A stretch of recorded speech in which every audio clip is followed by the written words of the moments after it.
बिस्मिल्लाहिर्रहमानिर्रहीम। अस्सलाम वालेकुम। हेलो व्यूवर्स, कैसे हैं आप? मैं अज़मत मुस्तफ़ा और आप देख रहे हैं अज़मत व्लॉग। आज जो हमारा टॉपिक है वो ये चेक के हवाले से है जी। टॉपिक हमारे ये है कि अगर किसी शख्स ने किसी शख्स को चेक दिया गया हो और वो शख्स जो है जिसने चेक दिया है, जिसका चेक है, अगर वो शख्स फौत हो जाता है तो इसका मतलब ये हुआ कि जिसने पैसे दिए थे और पैसों के इव्ज़ चेक लिया था तो उसके पैसे तो फिर यानी कि नहीं मिलते दोबारा उसको पैसे, उसके पैसे मर गए। इसका मतलब ये हुआ, यानी कि आज का हमारा टॉपिक ये है कि अगर चेक देने वाला शख्स फौत हो जाए तो क्या उसके लीगल एयर्स हैं, उसके वारसान जो हैं, उनके खिलाफ़ कार्रवाई हो सकती है। क्योंकि चेक के बारे में नॉर्मली दोनों किस्म की कार्रवाई हो सकती है।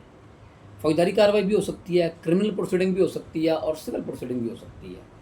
यानी कि जो क्रिमिनल कार्रवाई है वो 489F का FIR हो सकती है, और जो सिविल जो है वो ऑर्डर 37 का दावा भी हो सकता है, रिकवरी सूट भी हो सकता है, यानी कि सिविल लिटिगेशन भी हो सकती है, और क्रिमिनल जो है केस वो भी हो सकता है, लेकिन ये उस शख्स के ख़िलाफ़ जिसने चेक जारी किया हो।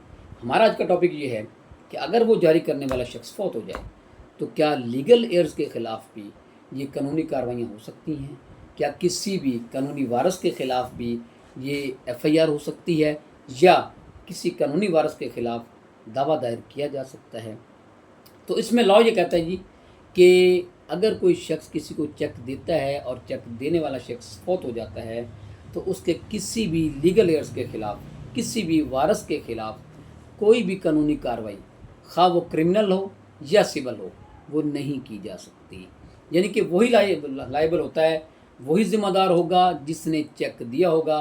अगर चेक देने वाला शख्स फौत हो जाता है तो इसका मतलब है कि वो चेक के साथ ही वो उसके फौत होने के साथ उसकी चेक की कोई हैसियत ना रही, ना उस चेक पे कानूनी कार्रवाई फौजदारी हवाले से हो सकती है, ना ही सिविल हवाले से हो सकती है। तो इसलिए अगर जो शख्स जिसने पैसे दिए होते हैं या जो चेक लेता है और चेक देने वाला शख्स फौत हो जाए तो फिर चेक लेने वाला शख्स बस यही समझ ले कि उसके जो पैसे जो है वो अब उसको दोबारा नहीं मिल सकेंगे, क्योंकि वो जो असल जो बंदा ज़िम्मेदार था वो बंदा ही नहीं रहा, तो फिर उसके ख़िलाफ़ किसी और के ख़िलाफ़, किसी भी कानूनी वारस के ख़िलाफ़ वो कार्रवाई नहीं कर सकता। यहाँ पे एक बात आपको बताता चलूँ, अगर तहरीरी तौर पे कोई ऐसी लाइबिलिटी किसी रिश्तेदार ने ली हो, किसी बेटे ने ली हो, तो उसके ख़िलाफ़ प्रोसीड किया जा सकता है।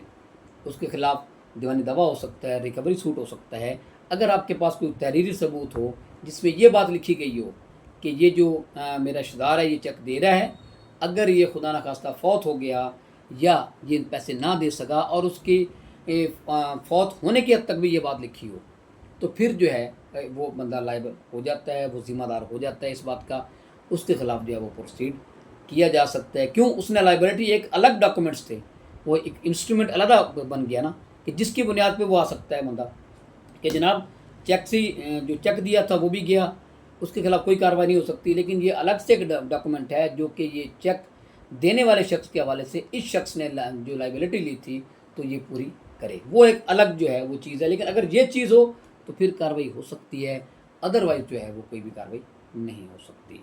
तो ये था जी आज का टॉपिक। इस हवाले से मैं उम्मीद करता हूँ इस हवाले से आपको ये सलोगी होगी। इसके साथ मुझे इजाज़त दीजिए। अल्लाह हाफिज़।